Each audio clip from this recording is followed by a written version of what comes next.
Bomba biológica. En Discovery presenta el domingo a las 7 de la noche, solo en Discovery Channel.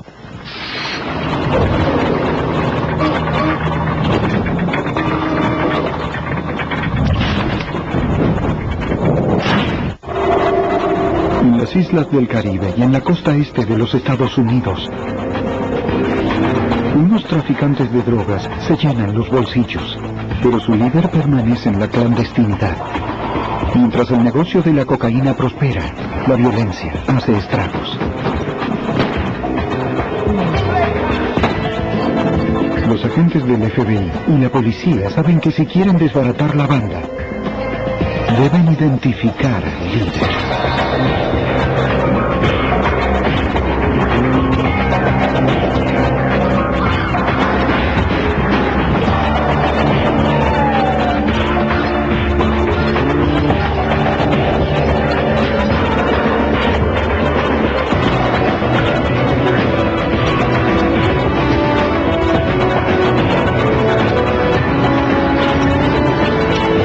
Los archivos del FBI. Estados Unidos es un país donde las drogas mueven mucho dinero. Para los traficantes más ingeniosos y despiadados, es la tierra de las oportunidades. Soy Jim Calstron, exdirector del FBI en Nueva York. En los años 90, una pandilla muy violenta ingresó toneladas de cocaína colombiana en Georgia a través de las Islas Vírgenes. Intervino una fuerza de tareas integrada por especialistas para arruinar este negocio multimillonario y destruir un imperio basado en la cocaína. Persecución final.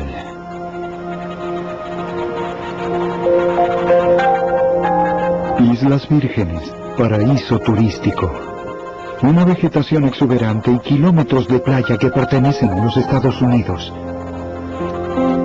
Pero estas islas esconden un secreto turbio. Son, como lo llaman los agentes de la ley, un lugar de tránsito para las drogas.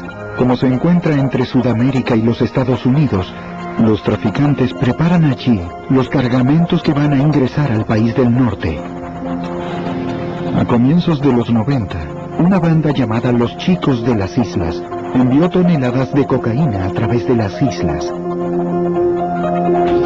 Como puerta de entrada, eligieron un lugar insólito, la ciudad de Augusta, en Georgia. Allí transformaban la cocaína en crack.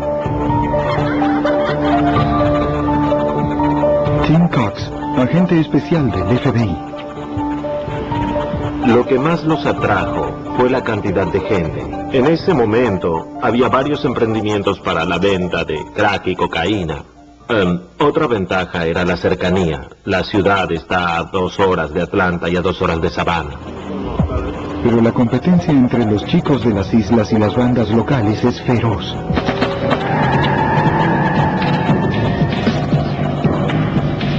Eugene Smalls es uno de los chicos de las islas y lidera las operaciones en Augusta. El negocio es bueno. En 1991 la banda está en su mejor momento y Smalls se convierte en una presa tentadora. Se comenta que guarda $1 millón en su caja de seguridad. Lleva la llave colgada del cuello.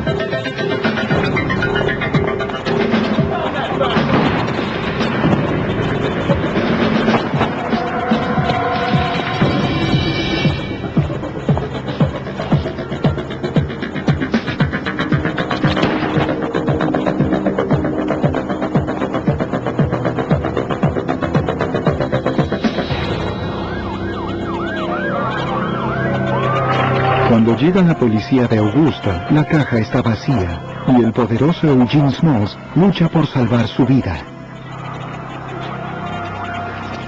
Sobrevive, pero le quedan secuelas graves. La violencia va en aumento, lo que preocupa a la policía de Augusta. Los chicos de las islas tienen mucho que ver con eso. La policía pide ayuda al FBI. Le explica todo lo que sabe acerca de la banda. Las autoridades de Augusta sabían, gracias a los informantes y algunas personas que habían arrestado anteriormente, que cada vez llegaba más gente proveniente de las Islas Vírgenes. Los informantes decían que la cantidad de cocaína que ingresaban era cada vez mayor. En octubre de 1992, el FBI y la aduana de los Estados Unidos se unen para terminar con los chicos de las islas. Cox sospecha que están vinculados con un cártel colombiano importante. Pero de algo no hay dudas, son tan misteriosos como letales. No teníamos infiltrados en la banda, así que tuvimos que ir armando la inteligencia de a poco. Los agentes recopilan fotos tomadas por el escuadrón antidrogas de los posibles miembros de la banda. Exagente de la aduana, Larry Sapp. Ni siquiera sabíamos quiénes eran. Las poníamos en una carpeta para ver si alguien los identificaba. También revisan en detalle todos los informes vinculados con los chicos de las islas. Uno de esos informes les llama la atención. Un mes antes, 2 agentes de la DEA descubrieron a Eugene Smalls en el aeropuerto de Atlanta. A pesar de su estado de salud, fue a recibir personalmente a un pasajero proveniente de las Islas Vírgenes. Los agentes de la DEA decidieron seguirlos. Por radio, pidieron a una patrulla de tránsito que los detuviera por exceso de velocidad. Hacía un tiempo que la DEA los perseguía. Pidieron ayuda a la policía local, les ordenaron bajar del auto, los registraron, observaron cuánto dinero traían e intentaron interrogarlos. Smalls apenas podía caminar. El recién llegado James Springett tiene un pasaporte de las Islas Vírgenes. Los agentes revisan el auto. No encuentran nada. No hay drogas ni armas e increíblemente llevan muy poco dinero. La DEA les toma fotografías y a sus tarjetas de crédito y documentos y luego los deja ir. Los agentes podían utilizar las tarjetas de crédito para rastrear los movimientos de los 4 sospechosos, pero hay un problema. Ellos sabían que los observaban, que aún lo seguían haciendo. Eso cambiaba su modo de actuar y se iban a cuidar más de que los vigilaran e iban a ser más precavidos en sus movimientos. La incógnita era James Springett. ¿Quién era y qué papel jugaba? Eugene Smalls lo había ido a buscar al aeropuerto, aun cuando no estaba recuperado. No cabía duda de que era un hombre importante. El agente Cox se contacta con la policía para averiguar si se tiene alguna información. El escuadrón antinarcóticos del condado de Richmond había tratado de destruir esta banda desde que llegó a Augusta, pero jamás habían oído hablar de James Springett. Si la ley quería acabar con los chicos de las islas, tendrían que esforzarse y comenzar desde abajo.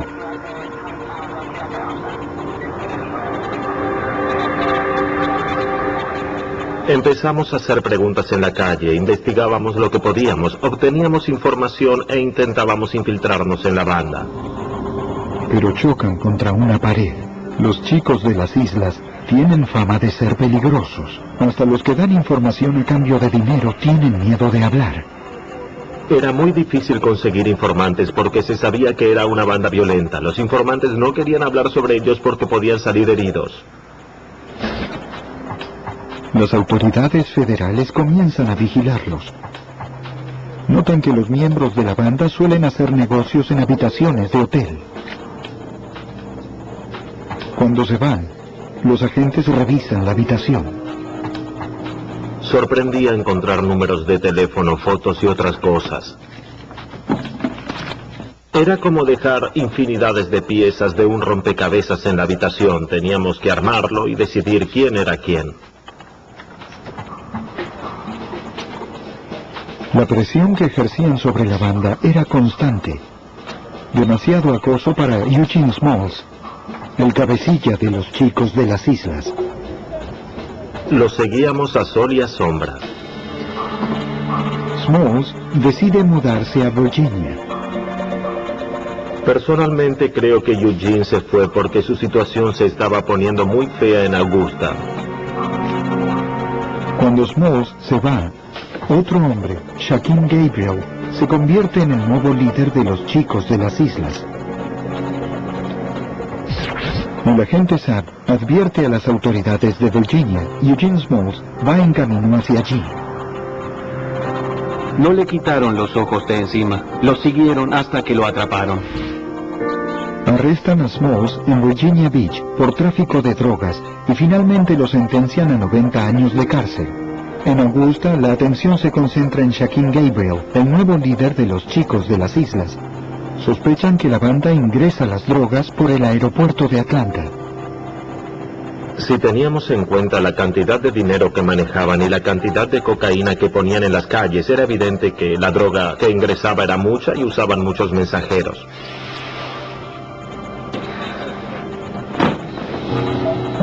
El 14 de junio de 1995 en Atlanta, descubren una maleta con 7 kilos de cocaína.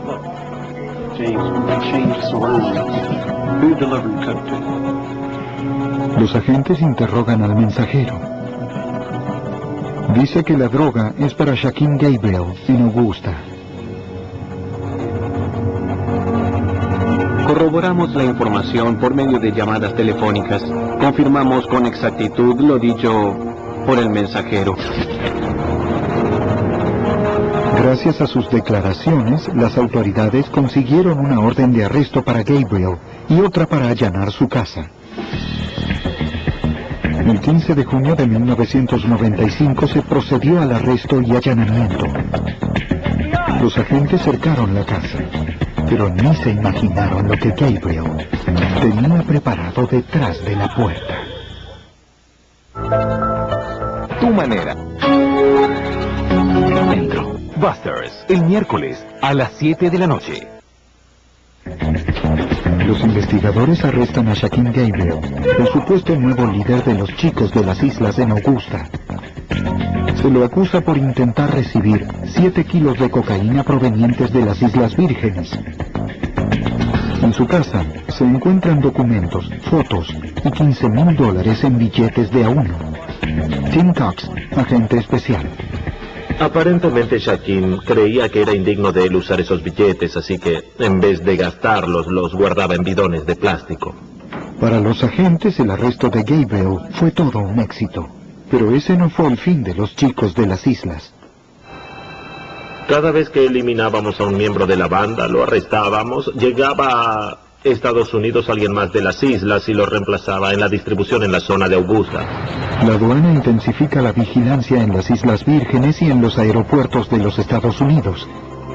El 6 de febrero de 1996, los agentes tuvieron su día de suerte, ya que durante un control de rutina en la aduana, hallaron cocaína en la maleta de alguien que venía de Atlanta. Su dueña era una adolescente de un barrio humilde de Augusta. La banda eludía los controles, contratando mensajeros que no concordaban con el perfil tradicional. Agente Larry Sapp. Buscaban jóvenes pobres, bien humildes, sin expectativas, y les preguntaban si les gustaría ir a las Islas Vírgenes por una semana. Desde ya que todas decían que sí. La única condición era que tenían que entregar una encomienda. Eran jóvenes fácilmente influenciables, a quienes se ofrecía la oportunidad de ganar dinero. Lo que hacían era ilegal, pero a su vez ellas también eran víctimas de esta banda. No podían aportarnos muchos datos, excepto quién les había hecho la propuesta y cuál era el trato. La joven dijo a los agentes que la había contratado la novia de Brian Gustav. Poco tiempo después del arresto de Gabriel, Gustav y su novia llegaron de las Islas Vírgenes. Desde ese momento ellos fueron los líderes de los Chicos de las Islas en Augusta.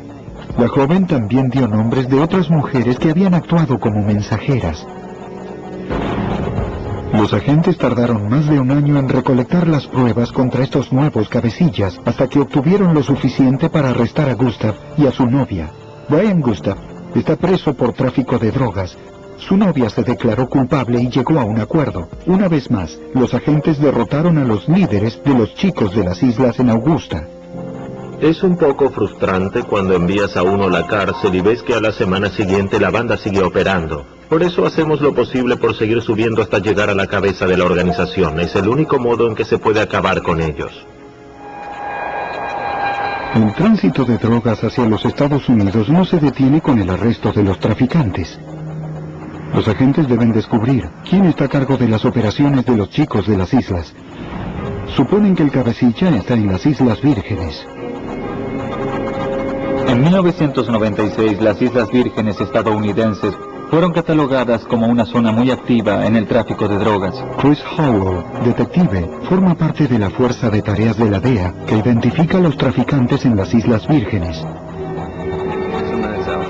Hasta ese entonces, no habíamos identificado a muchos traficantes con rutas establecidas para el comercio de cocaína.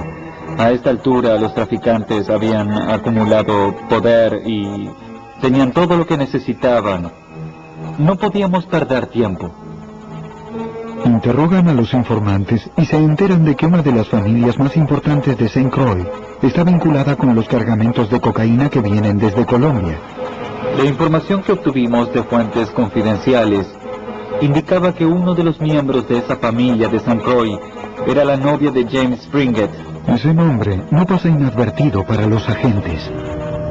En 1992, los agentes de la DEA le habían tomado fotos cuando Eugene Smalls fue a buscarlo al aeropuerto de Atlanta. El informante también nos dijo que Springett era el mayor traficante del lugar. Así que dejamos de prestar atención a esa familia importante y nos concentramos en James Springett. Se descubrió que la novia de Springett tenía más de media docena de celulares a su nombre. Quizá esos teléfonos eran la clave para desbaratar esa banda peligrosa. Al empezar a investigar los números y las llamadas a esos teléfonos, aparecieron nombres de personas que los informantes habían mencionado. No cabía duda de que esta chica tenía algo que ver con lo que estaba pasando. Se seguían las pistas de las llamadas telefónicas y se trabajaba en las calles. A través de los informantes, pudieron enterarse de que un cargamento pequeño de cocaína saldría de St. Thomas en avión. Un agente identificó a un pasajero sospechoso con una caja de cartón. El avión despegó de una de las Islas Vírgenes estadounidenses más grandes, St. Croix. Dejamos que subieran al avión y volvieran a despegar de regreso a St. Croix. Había gente vigilando en el sitio donde aterrizarían. Cuando el avión llegó a destino, el detective Chris Howell y la DEA ya estaban allí. Suponían que la caja que tenía el mensajero estaba llena de cocaína.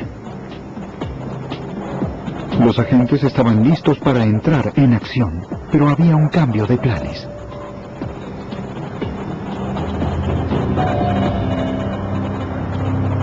El mensajero se asustó por algo. Los agentes tenían que actuar. El hombre que llevaba la caja corrió hasta el muelle y de un salto se metió en el agua. Abrió la caja y la cocaína comenzó a flotar en el agua. El mensajero tenía la intención de destruir las pruebas. Él sabía que si lograba abrir los paquetes, la cocaína se disolvería totalmente en el agua. Pero yo no correría ese riesgo. Quería recuperar los 7 kilos. No dejaría que lo hiciera. El detective Howell recupera varios kilos de droga y un teléfono celular a nombre de la novia de Springett.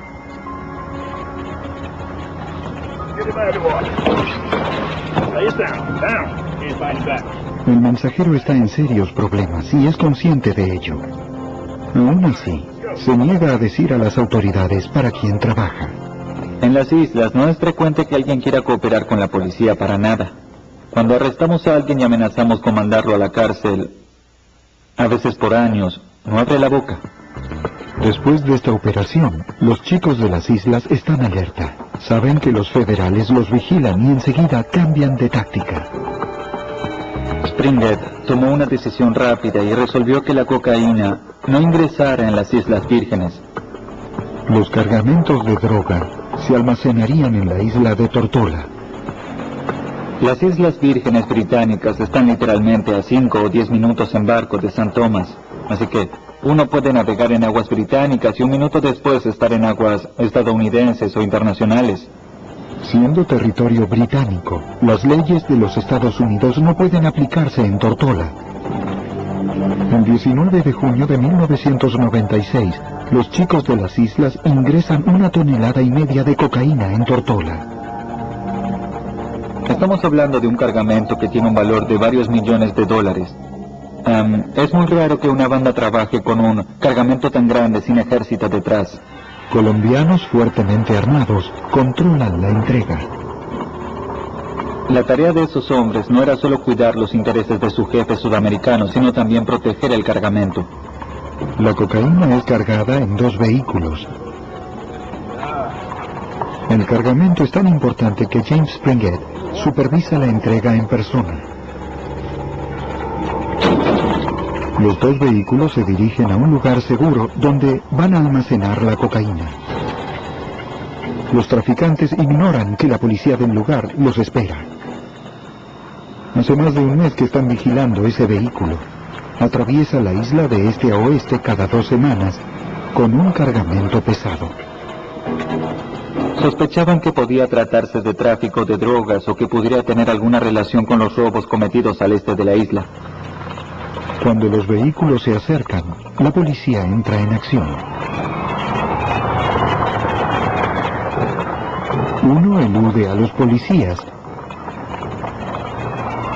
pero el otro debe detenerse.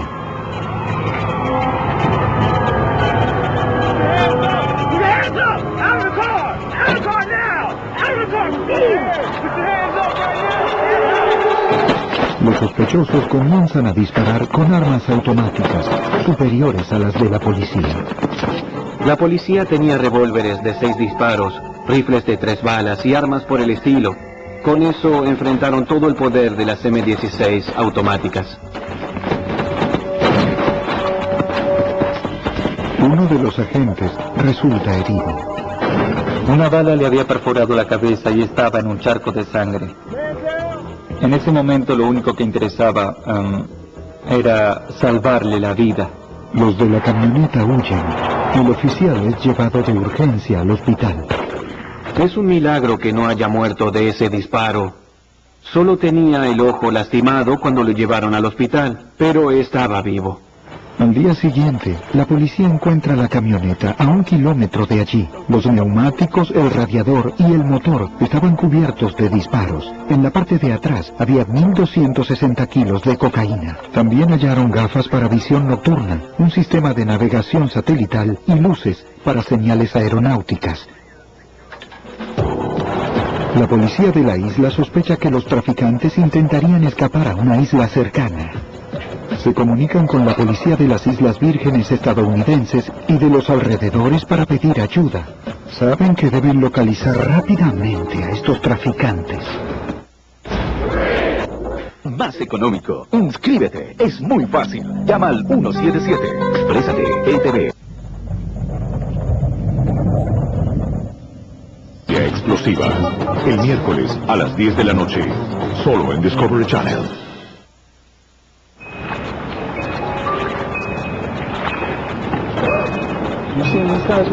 La policía de los alrededores está al acecho.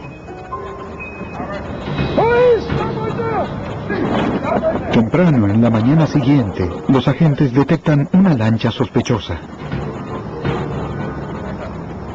No encuentran drogas ni armas, pero sí una gran cantidad de dinero.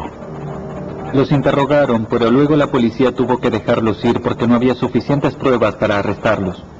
Según los informantes, esos individuos eran los que se encargaban del tráfico marítimo de Springett. Eran los mismos hombres que habían traído la cocaína que la policía había secuestrado en Tortola. Pocos días después, la policía de las Islas Vírgenes estadounidenses encuentra el cuerpo de uno de estos hombres. Tenía 2 disparos en la cabeza. Lo habían ejecutado. Para mí todo eso indicaba que ni Springett ni su organización aceptaban el fracaso. Haber perdido el cargamento tenía un precio, aunque significara matar a algunos de los suyos. Ellos habían logrado escapar cuando los interceptaron. Pero la cocaína que perdieron valía una fortuna. No se pueden perder 1.260 kilos de cocaína sin sufrir consecuencias. Springett tenía que viajar a Sudamérica y explicarles a los que le vendían la droga lo que había pasado. Pero antes alguien tenía que morir. Para Springett, esto era un contratiempo temporal. Durante esa época había kilos de cocaína en casi todos los vuelos comerciales que llegaban a los Estados Unidos. Había empleados corruptos que colocaban cocaína dentro de los bolsos, hacían pasar la droga por la aduana, la subían al avión y luego una mula se encargaba de custodiar el bolso cuando llegaba a una ciudad y a donde fueran. En Georgia, el agente especial del FBI, Tim Cox, y el agente aduanero Larry Sapp investigan sus propias pistas. Están detrás de un tal Ronnie Pemberton. Creen que es el cabecilla actual de los chicos de las islas en Augusta. Tras 3 meses del tiroteo en Tortola, Tim Cox decide enviarle un mensaje a Pemberton en el aeropuerto de Atlanta. Nuestras fuentes me habían dicho que Pemberton afirmaba que yo era un payaso y que jamás lo atraparía. Así que debíamos conocernos en persona. Cuando regresó de uno de sus viajes, yo estaba en el aeropuerto, me presenté, le di la bienvenida al país y le dije que iba a estar rondándolo, que si quería podíamos conversar. Pero como lo sabe cualquier agente, a los chicos de las islas no les gusta hablar. Los meses transcurren. A principios de 1997, en las Islas Vírgenes, llega el momento que los 2 agentes están esperando. Un miembro de los chicos de las islas vende cocaína en la habitación de un hotel en St. Thomas. Otro miembro de la banda y un comprador, cuya intención es matar al traficante, llegan al hotel sin avisar. El miembro de la banda pone sobre aviso a su amigo golpeando a la puerta de un modo que indica peligro. El traficante entiende la señal. Se escapa por una ventana trasera. No hay muchos lugares donde esconderse en la isla. Los miembros de las bandas están en todos lados. El traficante aterrorizado se entrega a las autoridades. A cambio de protección, acepta contarles a los agentes del FBI todo lo que sabe sobre los chicos de las islas. Tanto Larry Sapp como yo estábamos entusiasmados. Habíamos encontrado a alguien que podía identificar a más miembros de la banda y darnos detalles sobre las rutas que usaban y sobre cómo transportaban la droga. Era un paso importante en esta causa. Larry Sapp, ex agente de la aduana de los Estados Unidos. Fue el primero en darnos los detalles. Quiénes eran los líderes, cómo traficaban, quiénes distribuían la droga y demás. Fue un paso muy importante. Finalmente los agentes logran interiorizarse sobre esta banda peligrosa.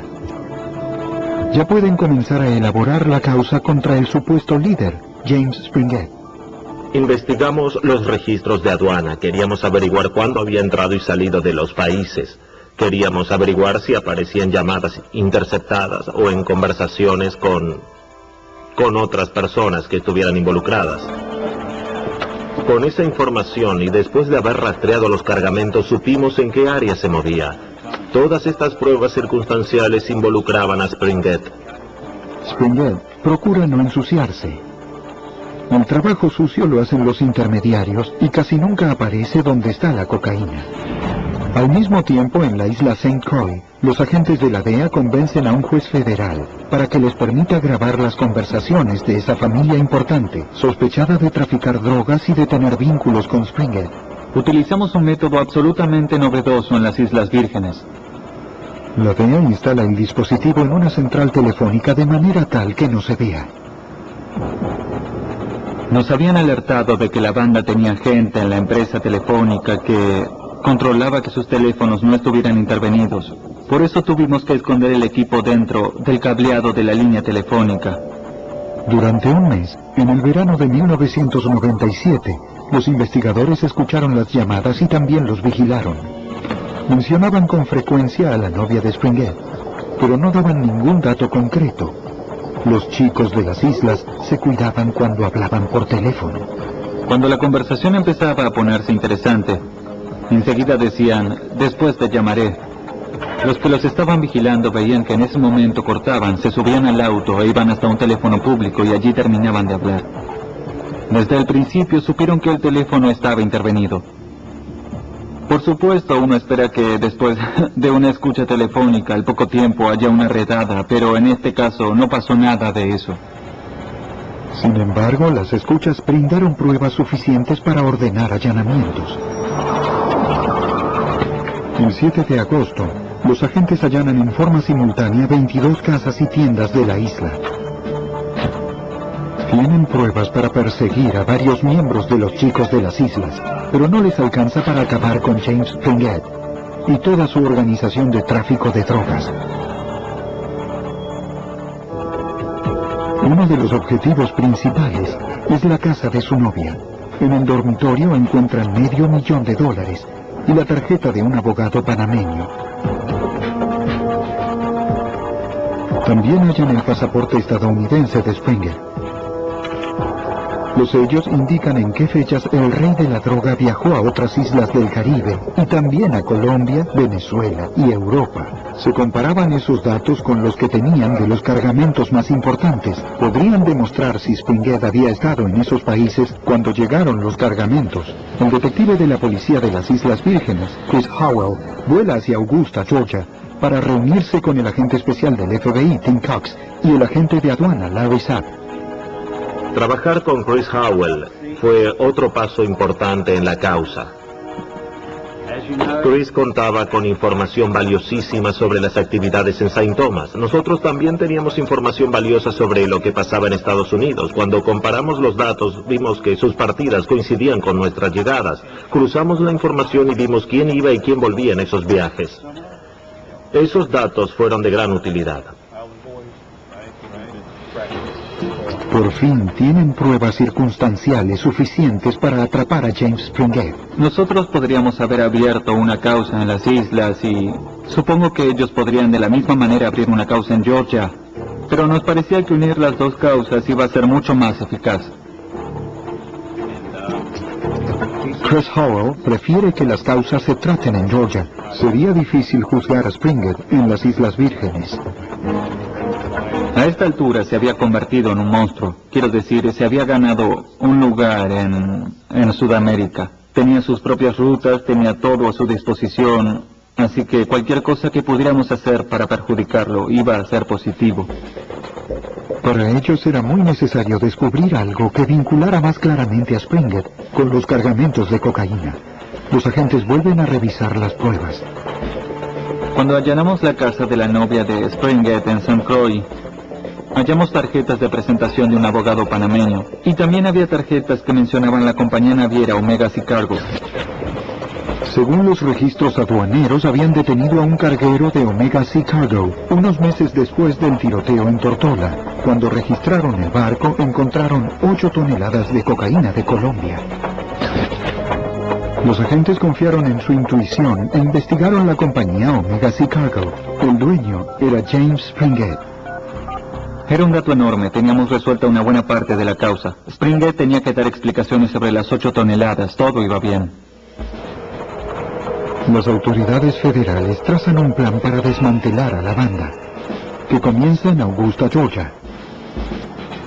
El 15 de diciembre de 1997, Ronnie Pemberton, el líder de la banda en Augusta, va a comprarle 2 kilos de cocaína a un traficante proveniente de las Islas Vírgenes.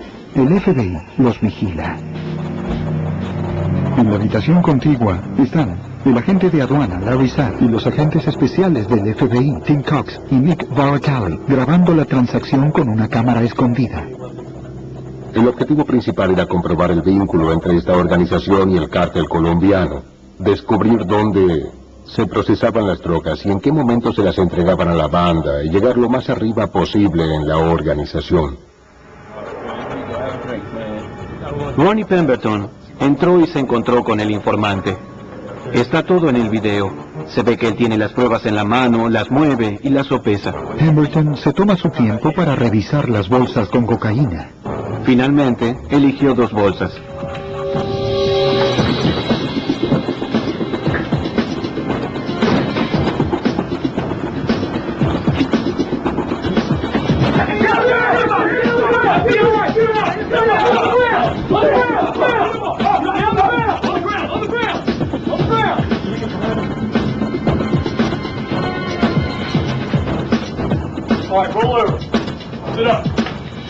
El agente especial Tim Cox arresta a Pemberton personalmente.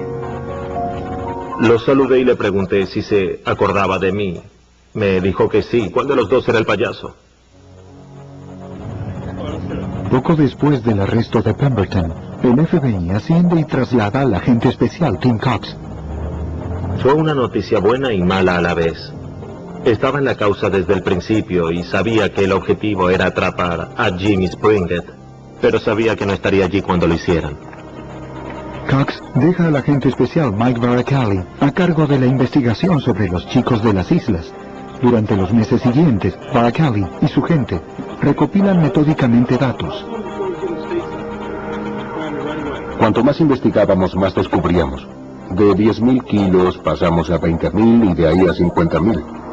Menos de un año después del arresto de Pemberton, un jurado de Augusta presenta cargos contra Springett, su novia y 5 de sus colaboradores cercanos. Los cargos se mantuvieron en secreto por mucho tiempo. Mientras armábamos la causa, teníamos que ordenar los datos y darlos a la corte. Identificamos personas e identificamos bienes. Se pretende arrestar a cada sospechoso a la vez para no darle la oportunidad de escapar. Pero surge un inconveniente. Springett no aparece por ningún lado. Fue un momento muy frustrante porque teníamos todo listo para la fiesta y no encontrábamos al invitado. Springett es astuto y precavido. No hablaba por teléfono si no era necesario.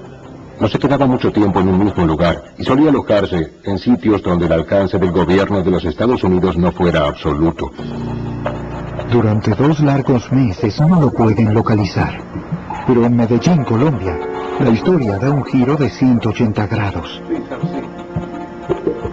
Una habitante de Medellín se acerca a la DEA. Ella dice que conoce a un traficante de drogas muy poderoso. Su nombre es James Springett. Visa, porque solo en Discovery Channel. De la noche, solo en Discovery. Solo en Discovery Channel. Detective Chris Howell. Nos dijo que tenía un penthouse en Medellín. Sabíamos que ese lugar existía, pero no dónde estaba. El cielo raso del penthouse estaba decorado, los lavatorios eran de oro macizo, el lugar valía una fortuna. La mujer acepta decirle a la DEA cuál es la dirección. A cambio, exige que la incluyan y a su familia en el programa de protección. Las autoridades aceptan el pedido. Mike Varacalli, agente especial. Springett estaba muy bien protegido en Medellín, Colombia. Es una especie de paraíso para los traficantes de droga más importantes. Por eso suele ser difícil arrestar a alguien por un asunto de drogas en ese lugar en Medellín. La DEA pide una orden de arresto al FBI y a la aduana de los Estados Unidos en Augusta, Georgia. Exagente de aduana, Larry Sapp. El agente de la DEA me llamó y me preguntó si había una orden de arresto para James Springett. Muy entusiasmado le contesté que sí. Me pidió que le enviara por fax las huellas dactilares, las fotos y todo lo necesario para atraparlo. La DEA también se contactó con algunos miembros confiables de la policía colombiana. 2 agentes de policía vigilan el penthouse de Springett, esperando que aparezca. Los colombianos tienen la sensación de que Springett ya no volverá allí. Deberán actuar rápidamente. Creían que ya no era seguro seguir vigilándolo. Por eso, era mejor actuar y arrestarlo. No queda tiempo para esperar la llegada de refuerzos. Deciden arrestar. Esos 2 hombres detuvieron el auto y arrestaron a Springett y a su chofer solos. Fue muy valiente. Agente especial Tim Cox.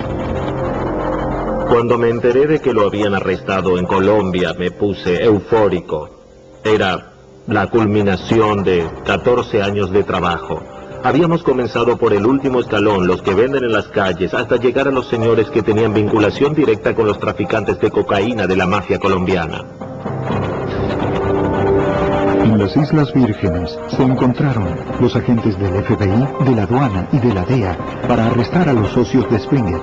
los traficantes de la zona se refugiaron en sus mansiones. Tal vez los traficantes arrojaron la droga por el inodoro.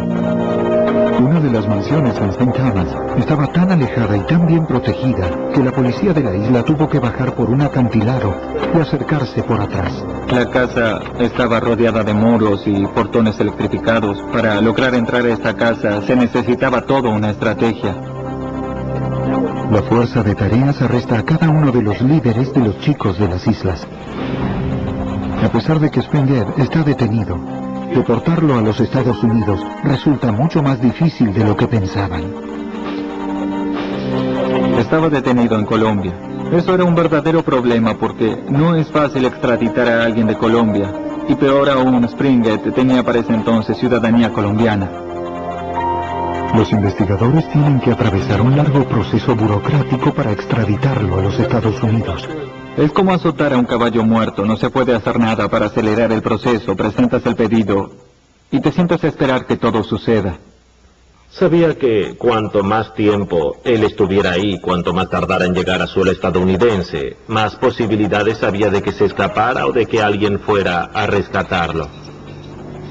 Mientras está en la cárcel, Springett paga para acceder a ciertos lujos que le permitan pasar el tiempo con comodidad. Tienen gente que los atiende y que les consiguen todo lo que piden. Si no pueden salir, piden lo necesario al exterior. 1 de marzo de 2000, unos días antes de que se lleve a cabo la extradición, Springett recibe un colchón nuevo. Cuando le entregaron el colchón nuevo en su celda, se las ingenió para meterse adentro. Era lo suficientemente ancho para él. Las personas que le trajeron el colchón lo ayudaron a coserlo. No se veía ni un agujero. Nadie podía darse cuenta de que había un hombre adentro del colchón.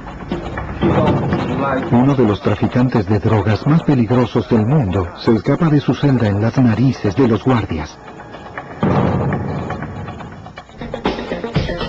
Una investigación posterior demostró que Springett pagó más de $3 millones en sobornos para organizar este escape.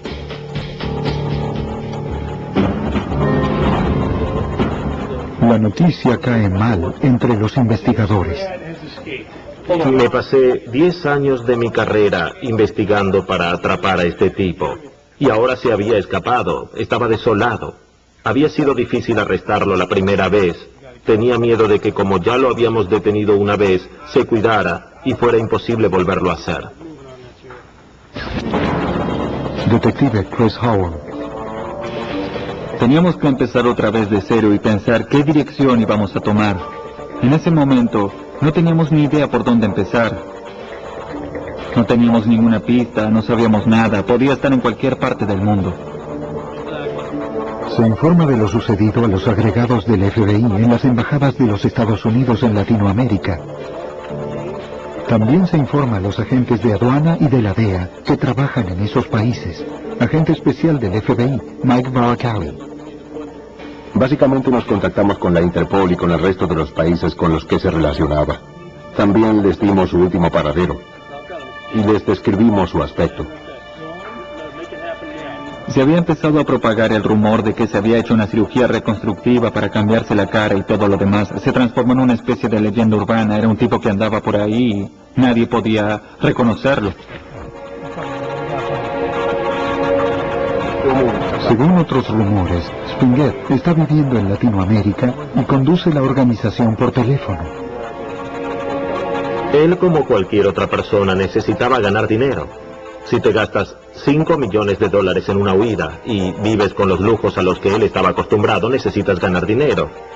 Así que había vuelto a los negocios. En abril de 2002, el FBI incluye a Springett en la lista de los 10 fugitivos más buscados. Que estuviera en la lista de los más buscados por el FBI no era un dato menor. Su foto estaba junto con las de tipos como Osama Bin Laden en ese momento. Los investigadores también hacen algunas jugadas riesgosas. Comienzan a vigilar a un traficante que pertenecía al círculo de Springett. Cuando tienen pruebas, los agentes lo interceptan.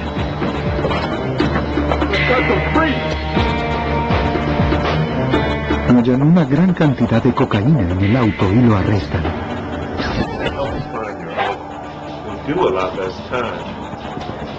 El traficante es presionado. What city is he in? I don't know. What country is he in? Finalmente, habla. Dice que Springett está viviendo en Venezuela, pero no sabe en qué ciudad, solo el número de teléfono. El agregado del FBI en Venezuela le da el número a un cuerpo de élite de la policía local. Con el número de teléfono y los datos de los informantes, la policía localiza la casa de Springett y la vigila.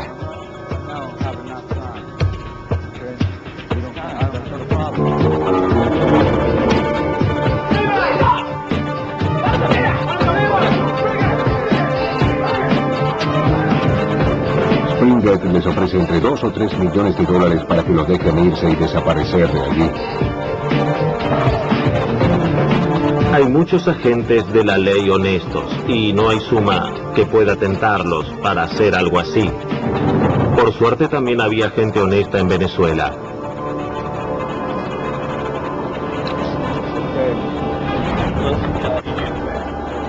Los agentes del FBI, la DEA y la aduana trabajaron para extraditar a Springett a los Estados Unidos lo antes posible. Las autoridades venezolanas lo declararon persona non grata porque estaba con un pasaporte falso y se le ordenó que dejara Venezuela de inmediato. A menos de un día del arresto, la policía venezolana lo entrega al FBI.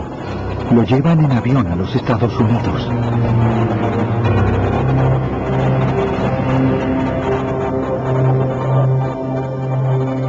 Él sabía que perdería si lo juzgaban en Augusta, Georgia, con las pruebas que había en su contra. Creo que era consciente de que la única posibilidad que tenía, el último recurso que le quedaba si quería volver a ver la luz del sol, era aceptar su culpabilidad. Springett se declara culpable en un cargo de conspiración para importar cocaína. El rey de la droga es sentenciado a 35 años de cárcel, sin la posibilidad de la libertad condicional. La importancia de esta investigación no tiene parangón. Esta causa empezó en la calle. Fuimos subiendo de a poco hasta llegar a uno de los 10 hombres más buscados y lo capturamos. Es muy difícil igualar eso. Fue un hito en mi carrera.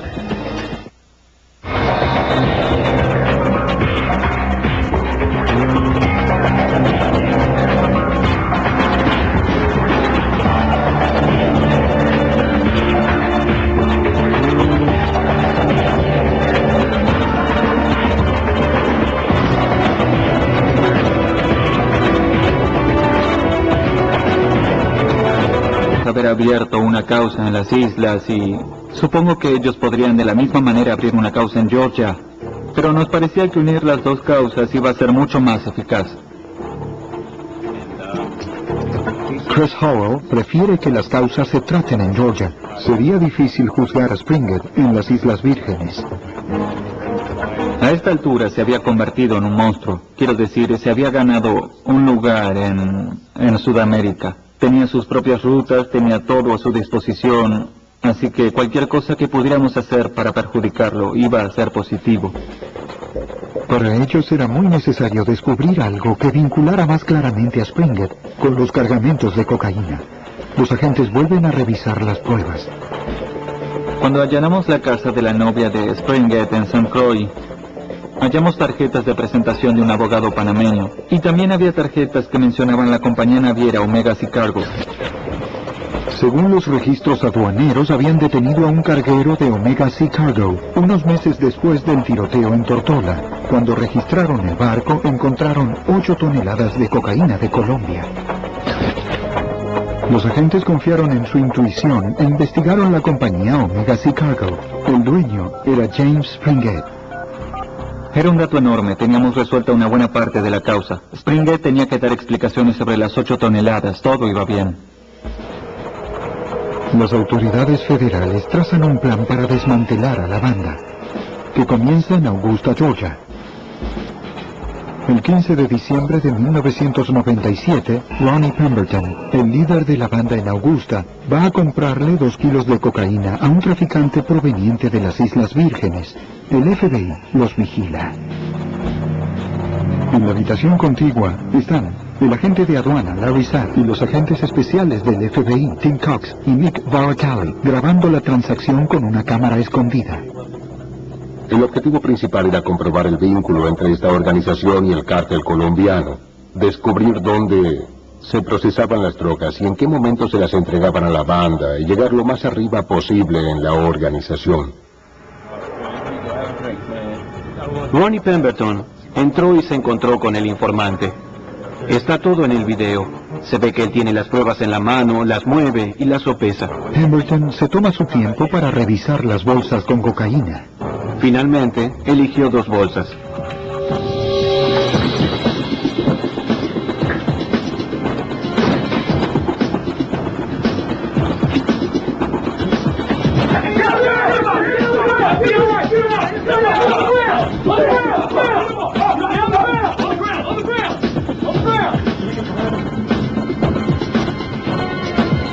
Su vida. Sobrevive, pero le quedan secuelas graves. La violencia va en aumento, lo que preocupa a la policía de Augusta. Los chicos de las islas tienen mucho que ver con eso. La policía pide ayuda al FBI. Le explica todo lo que sabe acerca de la banda. Las autoridades de Augusta sabían, gracias a los informantes y algunas personas que habían arrestado anteriormente, que cada vez llegaba más gente proveniente de las Islas Vírgenes. Los informantes decían que la cantidad de cocaína que ingresaban era cada vez mayor. En octubre de 1992, el FBI y la aduana de los Estados Unidos se unen para terminar con los chicos de las islas. Cox sospecha que están vinculados con un cártel colombiano importante. Pero de algo no hay dudas, son tan misteriosos como letales. No teníamos infiltrados en la banda, así que tuvimos que ir armando la inteligencia de a poco. Los agentes recopilan fotos tomadas por el escuadrón antidrogas de los posibles miembros de la banda. Exagente de la aduana, Larry Sapp. Ni siquiera sabíamos quiénes eran. Las poníamos en una carpeta para ver si alguien los identificaba. También revisan en detalle todos los informes vinculados con los chicos de las islas. Uno de esos informes les llama la atención. Un mes antes, 2 agentes de la DEA descubrieron a Eugene Smalls en el aeropuerto de Atlanta. A pesar de su estado de salud, fue a recibir personalmente a un pasajero proveniente de las Islas Vírgenes. Los agentes de la DEA decidieron seguirlos. Por radio, pidieron a una patrulla de tránsito que los detuviera por exceso de velocidad. Hacía un tiempo que la DEA los perseguía. Pidieron ayuda a la policía local, les ordenaron bajar del auto, los registraron, observaron cuánto dinero traían e intentaron interrogarlos. Smalls apenas podía caminar. El recién llegado James Springett tiene un pasaporte de las Islas Vírgenes. Los agentes revisan el auto. No encuentran nada. No hay drogas ni armas e increíblemente llevan muy poco dinero. La DEA les toma fotografías y a sus tarjetas de crédito y documentos y luego los deja ir. Los agentes podían utilizar las tarjetas de crédito para rastrear los movimientos de los 4 sospechosos, pero hay un problema. Ellos sabían que los observaban, que aún lo seguían haciendo.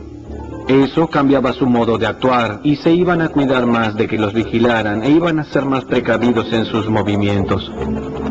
La incógnita era James Springett. Se pretende arrestar a cada sospechoso a la vez para no darle la oportunidad de escapar. Pero surge un inconveniente. Springett no aparece por ningún lado. Fue un momento muy frustrante porque teníamos todo listo para la fiesta y no encontrábamos al invitado. Springett es astuto y precavido. No hablaba por teléfono si no era necesario. No se quedaba mucho tiempo en un mismo lugar y solía alojarse en sitios donde el alcance del gobierno de los Estados Unidos no fuera absoluto. Durante 2 largos meses no lo pueden localizar. Pero en Medellín, Colombia, la historia da un giro de 180 grados. Una habitante de Medellín se acerca a la DEA. Ella dice que conoce un traficante de drogas muy poderoso. Su nombre es James Springett. Visa, porque solo en Discovery Channel. De la noche, solo en Discovery. Solo en Discovery Channel. Detective Chris Howell. Nos dijo que tenía un penthouse en Medellín. Sabíamos que ese lugar existía, pero no dónde estaba. El cielo raso del penthouse estaba decorado, los lavatorios eran de oro macizo, el lugar valía una fortuna. La mujer acepta decirle a la DEA cuál es la dirección. A cambio, exige que la incluyan y a su familia en el programa de protección. Las autoridades aceptan el pedido. Mike Varacalli, agente especial. Springett estaba muy bien protegido en Medellín, Colombia. Es una especie de paraíso para los traficantes de droga más importantes. Por eso suele ser difícil arrestar a alguien por un asunto de drogas en ese lugar en Medellín. La DEA pide una orden de arresto al FBI y a la aduana de los Estados Unidos en Augusta, Georgia. Exagente de aduana, Larry Sapp. El agente de la DEA me llamó y me preguntó si había una orden de arresto para James Springett. Muy entusiasmado le contesté que sí. Me pidió que le enviara por fax las huellas dactilares, las fotos y todo lo necesario para atraparlo. La DEA también se contactó con algunos miembros confiables de la policía colombiana. 2 agentes de policía vigilan el penthouse de Springett, esperando que aparezca. Los colombianos tienen la sensación de que Springett ya no volverá allí. Deberán actuar rápidamente. Creían que ya no era seguro seguir vigilándolo, por eso era mejor actuar y arrestarlo. Sin controles, contratando mensajeros que no concordaban con el perfil tradicional. Agente Larry Sapp. Buscaban jóvenes pobres, bien humildes, sin expectativas, y les preguntaban si les gustaría ir a las Islas Vírgenes por una semana. Desde ya, que todas decían que sí. La única condición era que tenían que entregar una encomienda. Eran jóvenes fácilmente influenciables, a quienes se ofrecía la oportunidad de ganar dinero. Lo que hacían era ilegal, pero a su vez ellas también eran víctimas de esta banda. No podían aportarnos muchos datos, excepto quién les había hecho la propuesta y cuál era el trato. La joven dijo a los agentes que la había contratado la novia de Brian Gustav. Poco tiempo después del arresto de Gabriel, Gustav y su novia llegaron de las Islas Vírgenes. Desde ese momento ellos fueron los líderes de los chicos de las islas en Augusta. La joven también dio nombres de otras mujeres que habían actuado como mensajeras. Los agentes tardaron más de un año en recolectar las pruebas contra estos nuevos cabecillas, hasta que obtuvieron lo suficiente para arrestar a Gustav y a su novia. Brian Gustav está preso por tráfico de drogas. Su novia se declaró culpable y llegó a un acuerdo. Una vez más, los agentes derrotaron a los líderes de los chicos de las islas en Augusta. Es un poco frustrante cuando envías a uno a la cárcel y ves que a la semana siguiente la banda sigue operando. Por eso hacemos lo posible por seguir subiendo hasta llegar a la cabeza de la organización. Es el único modo en que se puede acabar con ellos. El tránsito de drogas hacia los Estados Unidos no se detiene con el arresto de los traficantes. Los agentes deben descubrir quién está a cargo de las operaciones de los chicos de las islas. Suponen que el cabecilla está en las Islas Vírgenes. En 1996, las Islas Vírgenes estadounidenses fueron catalogadas como una zona muy activa en el tráfico de drogas. Chris Howell, detective, forma parte de la Fuerza de Tareas de la DEA que identifica a los traficantes en las Islas Vírgenes. Hasta ese entonces, no habíamos identificado a muchos traficantes con rutas establecidas para el comercio de cocaína. A esta altura, los traficantes habían acumulado poder y tenían todo lo que necesitaban. No podíamos perder tiempo. Interrogan a los informantes y se enteran de que una de las familias más importantes de St. Croix está vinculada con los cargamentos de cocaína que vienen desde Colombia. La información que obtuvimos de fuentes confidenciales indicaba que uno de los miembros de esa familia de St. Croix era la novia de James Springett. Ese nombre no pasa inadvertido para los agentes. Registros de aduana. Queríamos averiguar cuándo había entrado y salido de los países. Queríamos averiguar si aparecían llamadas interceptadas o en conversaciones con otras personas que estuvieran involucradas. Con esa información y después de haber rastreado los cargamentos supimos en qué área se movía. Todas estas pruebas circunstanciales involucraban a Springett. Springett procura no ensuciarse. El trabajo sucio lo hacen los intermediarios y casi nunca aparece donde está la cocaína.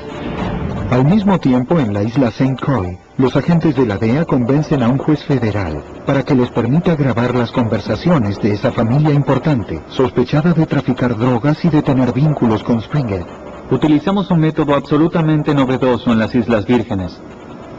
La DEA instala el dispositivo en una central telefónica de manera tal que no se vea.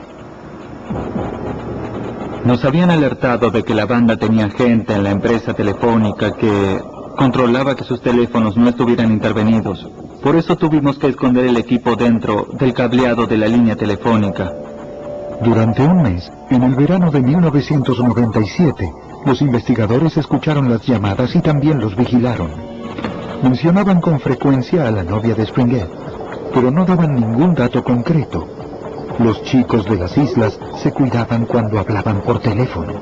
Cuando la conversación empezaba a ponerse interesante, enseguida decían, después te llamaré. Los que los estaban vigilando veían que en ese momento cortaban, se subían al auto e iban hasta un teléfono público y allí terminaban de hablar. Desde el principio supieron que el teléfono estaba intervenido. Por supuesto, uno espera que después de una escucha telefónica al poco tiempo haya una redada, pero en este caso no pasó nada de eso. Sin embargo, las escuchas brindaron pruebas suficientes para ordenar allanamientos. El 7 de agosto, los agentes allanan en forma simultánea 22 casas y tiendas de la isla. Tienen pruebas para perseguir a varios miembros de los chicos de las islas, pero no les alcanza para acabar con James Springett y toda su organización de tráfico de drogas. Uno de los objetivos principales es la casa de su novia. En el dormitorio encuentran $500,000 y la tarjeta de un abogado panameño. También hallan el pasaporte estadounidense de Springett.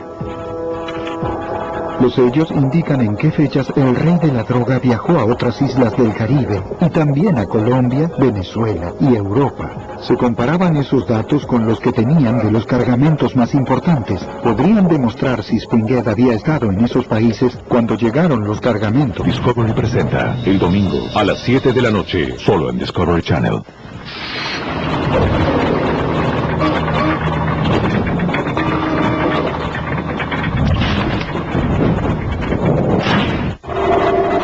En las islas del Caribe y en la costa este de los Estados Unidos, unos traficantes de drogas se llenan los bolsillos, pero su líder permanece en la clandestinidad. Mientras el negocio de la cocaína prospera, la violencia hace estragos. Los agentes del FBI y la policía saben que si quieren desbaratar la banda, deben identificar al líder.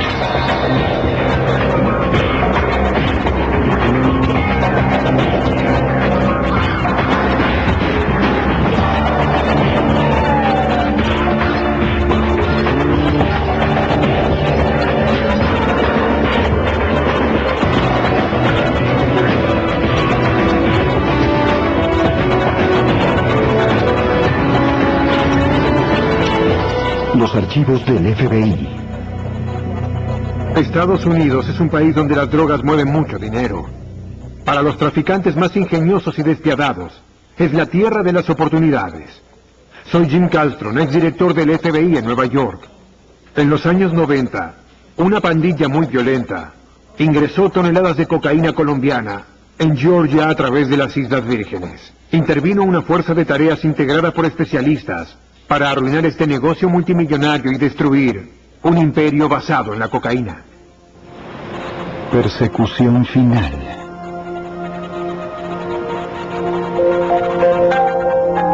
Islas Vírgenes, paraíso turístico. Una vegetación exuberante y kilómetros de playa que pertenecen a los Estados Unidos. Pero estas islas esconden un secreto turbio.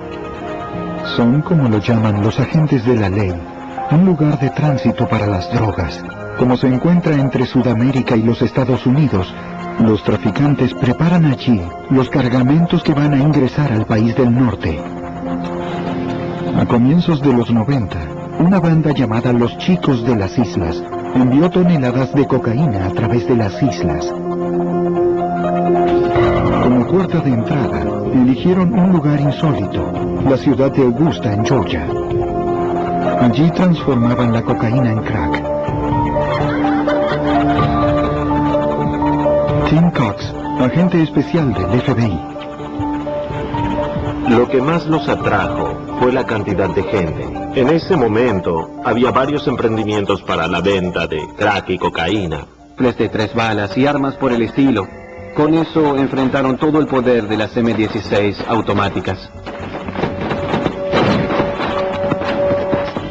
Uno de los agentes resulta herido. Una bala le había perforado la cabeza y estaba en un charco de sangre. En ese momento lo único que interesaba era salvarle la vida. Los de la camioneta huyen. El oficial es llevado de urgencia al hospital. Es un milagro que no haya muerto de ese disparo. Solo tenía el ojo lastimado cuando lo llevaron al hospital, pero estaba vivo. Al día siguiente, la policía encuentra la camioneta a 1 kilómetro de allí. Los neumáticos, el radiador y el motor estaban cubiertos de disparos. En la parte de atrás había 1.260 kilos de cocaína. También hallaron gafas para visión nocturna, un sistema de navegación satelital y luces para señales aeronáuticas.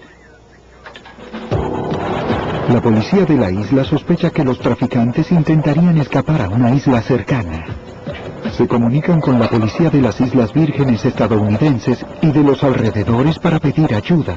Saben que deben localizar rápidamente a estos traficantes. Más económico. Inscríbete. Es muy fácil. Llama al 177. Exprésate. ETV. Explosiva. El miércoles a las 10 de la noche. Solo en Discovery Channel.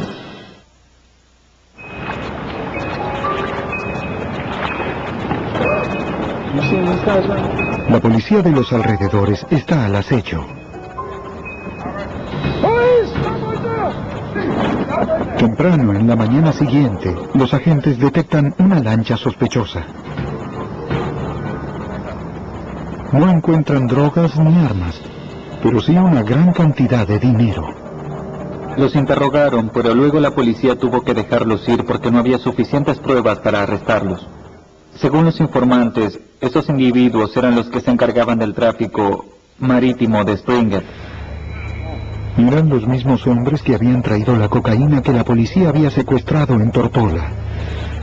Pocos días después, la policía de las Islas Vírgenes estadounidenses encuentra el cuerpo de uno de estos hombres. Tenía 2 disparos en la cabeza. Lo habían ejecutado. Para mí todo eso indicaba que ni Springett ni su organización aceptaban el fracaso.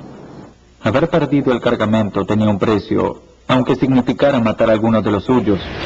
Ellos habían logrado escapar cuando los interceptaron. Pero la cocaína que perdieron valía una fortuna. No se pueden perder 1.260 kilos de cocaína sin sufrir consecuencias. Los comienzan a disparar con armas automáticas superiores a las de la policía. La policía tenía revólveres de 6 disparos, rifles de 3 balas y armas por el estilo. Con eso enfrentaron todo el poder de las M16 automáticas. Uno de los agentes resulta herido. Una bala le había perforado la cabeza y estaba en un charco de sangre. En ese momento lo único que interesaba era salvarle la vida. Los de la camioneta huyen. El oficial es llevado de urgencia al hospital. Es un milagro que no haya muerto de ese disparo. Solo tenía el ojo lastimado cuando lo llevaron al hospital, pero estaba vivo. Al día siguiente, la policía encuentra la camioneta a 1 kilómetro de allí. Los neumáticos, el radiador y el motor estaban cubiertos de disparos. En la parte de atrás había 1.260 kilos de cocaína. También hallaron gafas para visión nocturna, un sistema de navegación satelital y luces para señales aeronáuticas. La policía de la isla sospecha que los traficantes intentarían escapar a una isla cercana. Se comunican con la policía de las Islas Vírgenes estadounidenses y de los alrededores para pedir ayuda. Saben que deben localizar rápidamente a estos traficantes. Más económico. Inscríbete. Es muy fácil. Llama al 177. Exprésate. ETV. Explosiva. El miércoles a las 10 de la noche. Solo en Discovery Channel.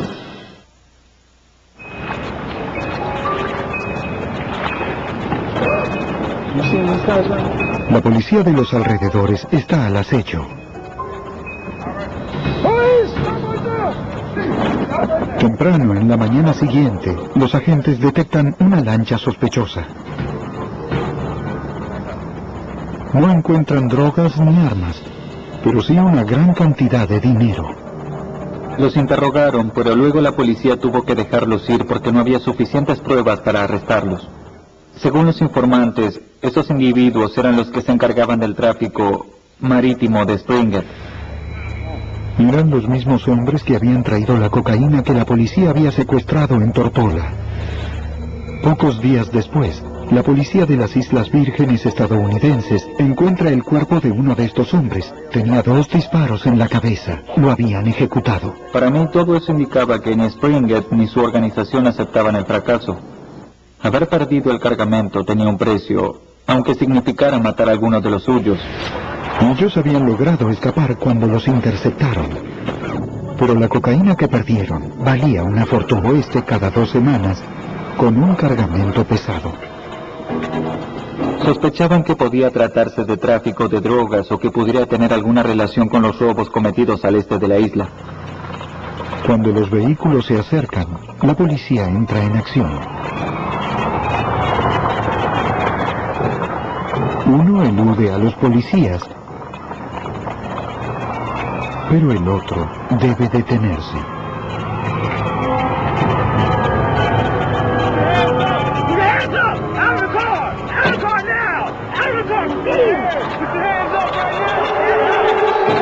Los sospechosos comienzan a disparar con armas automáticas, superiores a las de la policía.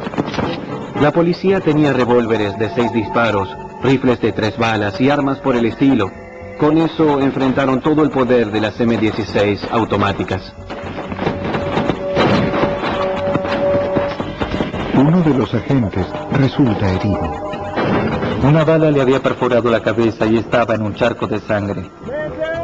En ese momento lo único que interesaba era salvarle la vida. Los de la camioneta huyen. El oficial es llevado de urgencia al hospital. Es un milagro que no haya muerto de ese disparo.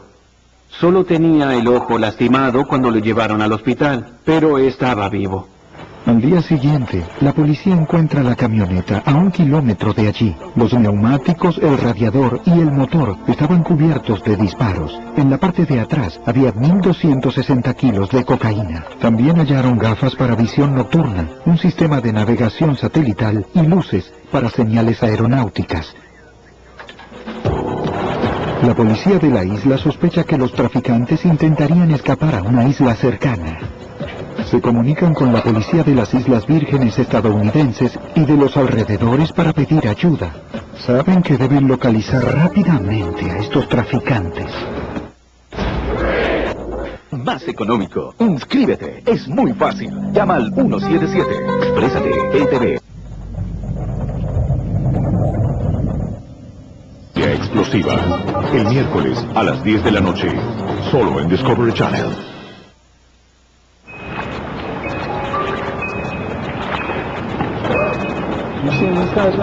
La policía de los alrededores está al acecho.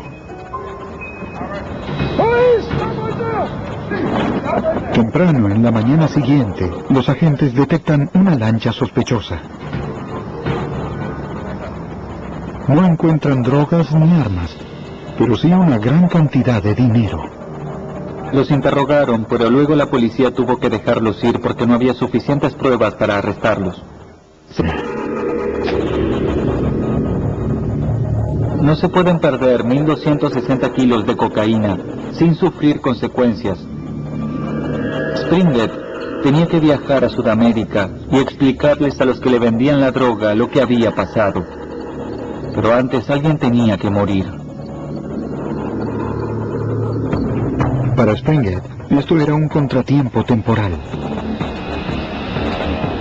Durante esa época había kilos de cocaína en casi todos los vuelos comerciales que llegaban a los Estados Unidos. Había empleados corruptos que colocaban cocaína dentro de los bolsos, hacían pasar la droga por la aduana, la subían al avión y luego una mula se encargaba de custodiar el bolso cuando llegaba a una ciudad y a donde fueran. En Georgia, el agente especial del FBI, Tim Cox, y el agente aduanero Larry Sapp investigan sus propias pistas. Están detrás de un tal Ronnie Pemberton. Creen que es el cabecilla actual de los chicos de las islas en Augusta. Tras 3 meses del tiroteo en Tortola, Tim Cox decide enviarle un mensaje a Pemberton en el aeropuerto de Atlanta. Nuestras fuentes me habían dicho que Pemberton afirmaba que yo era un payaso y que jamás lo atraparía. Así que debíamos conocernos en persona. Cuando regresó de uno de sus viajes, yo estaba en el aeropuerto, me presenté, le di la bienvenida al país y le dije que iba a estar rondándolo, que si quería podíamos conversar.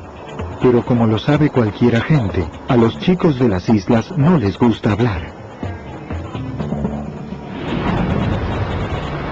Los meses transcurren.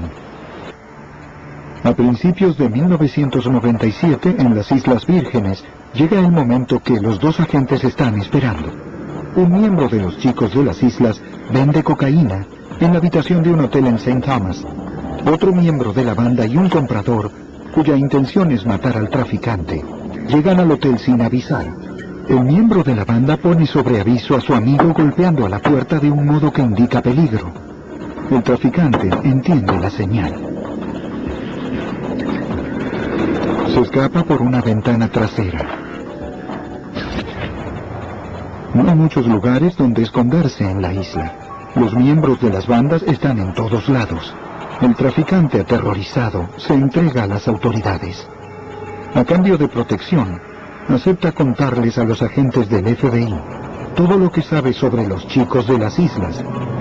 Tanto Larry Sapp como yo estábamos entusiasmados. Habíamos encontrado a alguien que podía identificar a más miembros de la banda y darnos detalles sobre las rutas que usaban y sobre cómo transportaban la droga. Era un paso importante en esta causa. Larry Sapp, ex agente y les describimos su aspecto. Se había empezado a propagar el rumor de que se había hecho una cirugía reconstructiva para cambiarse la cara y todo lo demás. Se transformó en una especie de leyenda urbana. Era un tipo que andaba por ahí y nadie podía reconocerlo. Según otros rumores, Springett está viviendo en Latinoamérica y conduce la organización por teléfono. Él, como cualquier otra persona, necesitaba ganar dinero. Si te gastas $5 millones en una huida y vives con los lujos a los que él estaba acostumbrado, necesitas ganar dinero. Así que había vuelto a los negocios. En abril de 2002, el FBI incluye a Springett en la lista de los 10 fugitivos más buscados. Que estuviera en la lista de los más buscados por el FBI no era un dato menor. Su foto estaba junto con las de tipos como Osama Bin Laden en ese momento. Los investigadores también hacen algunas jugadas riesgosas. Comienzan a vigilar a un traficante que pertenecía al círculo de Springett. Cuando tienen pruebas, los agentes lo interceptan.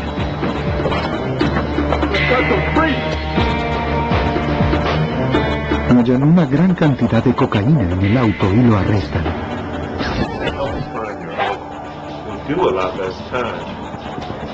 El traficante es presionado.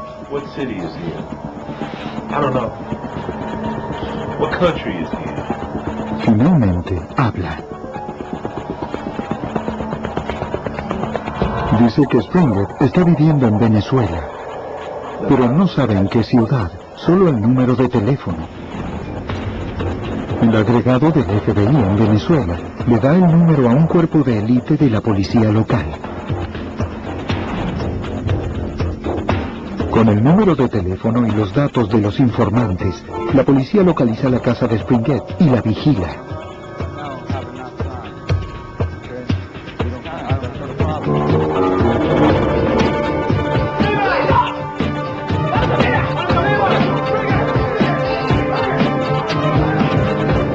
Springett les ofrece entre 2 o 3 millones de dólares para que lo dejen irse y desaparecer de allí. Hay muchos agentes de la ley honestos y no hay suma que pueda tentarlos para hacer algo así. Por suerte también había gente honesta en Venezuela.